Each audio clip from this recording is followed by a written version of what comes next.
தற்போது வந்திருக்கக்கூடிய செய்தி, தூத்துக்குடி மாவட்டம் உடன்குடியில் மாடு குறுக்கே வந்து ஏற்படுத்தப்பட்ட விபத்தால் சிறுவன் பரிதாபமாக உயிரிழப்பு என்ற அண்மை செய்தி. ஆட்டோ ஓட்டி வந்த சிறுவனின் அண்ணன் காயங்களுடன் அவரும் மருத்துவமனையில் அனுமதிக்கப்பட்டிருக்கிறார். சம்பவம் குறித்து மெஞ்ஞானபுரம் போலீசார் தீவிர விசாரணை மேற்கொண்டு வருகின்றனர். தூத்துக்குடி மாவட்டம் உடன்குடி அருகே ஏற்பட்ட விபத்து குறித்து கூடுதல் தகவல்களுடன் நம்முடன் இணைகிறார் குமுதம் செய்தியாளர் குமார். குமார், மாடு குறுக்கே வந்து விபத்து, சிறுவன் உயிரிழப்பு என்ற அண்மை செய்தி, உங்கள் கூடுதல் விவரங்களையும் தகவல்களையும் தரலாம். நிச்சயமாக மோகன்ராஜ், அதாவது திருச்செந்தூர் பகுதியைச் சேர்ந்தவர் மணிகண்டன், இவரது மகன் நவீன்ராஜ் மற்றும் வனசிவகுமார் ஆகிய இருவரும் அவரது உறவினரான தனது பாட்டி வீட்டிற்கு திசைன் விலைக்கு சென்றுள்ளனர்.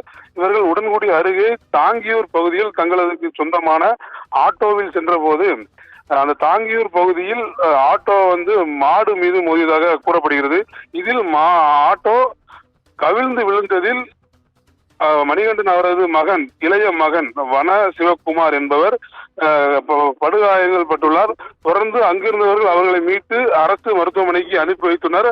அவர்களை பரிசோதித்த மருத்துவர் அவர் ஏற்கனவே இறந்ததாக தெரிவித்துள்ளார். இந்த நிலையில் ஆட்டோ ஓட்டி வந்த அவரது அண்ணன் நவீன்ராஜும் காயம் பட்டுள்ளார். இச்சம்பவம் குறித்து மெஞ்ஞானபுரம் காவல்துறையினர் தீவிர விசாரணை நடத்தி வருகின்றனர். மாடு குறுக்கே வந்ததில் ஆட்டோ மோதி சிறுவன் ஒருவன் உயிரிழந்தது அப்பகுதியில் பெரும் பரபரப்பை ஏற்படுத்தி வருகிறது. மேலும் வெறும் சோகத்தையும் ஏற்படுத்தி வருகிறது. மோகன்ராஜ்,